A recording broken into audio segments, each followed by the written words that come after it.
জগৎ জিজ্ঞেস করে, সামান্য জ্বর আসলে আমাদের কোনো কিছু করতেই ইচ্ছে করে না। ও আইয়ুব আলাইহিস সালাম, আপনি সারা শরীরে এমন রোগ নিয়েও এত সুন্দর নরমাল আচরণ করছেন কিভাবে?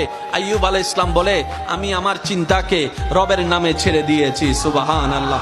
আমি আমার মনের যে কষ্ট পাওয়ার জায়গা, সেটা রবের প্রেম দিয়ে সাজিয়ে নিয়েছি। আমি আইয়ুবের নিজস্ব বলতে কিছু নাই। যাদের নিজস্ব বলতে কিছু আছে তাদের হারানোর ভয় থাকে, যাদের নিজস্ব বলতে কিছু থাকে তাদের টেনশন লাগে। আমি আইয়ুবের নিজস্ব বলতে কিছু নাই। আমার ঘর আমার মওলার দেওয়া, আমার জমিন আমার মওলার দেওয়া। সুবহানাল্লাহ, সুবহানাল্লাহ।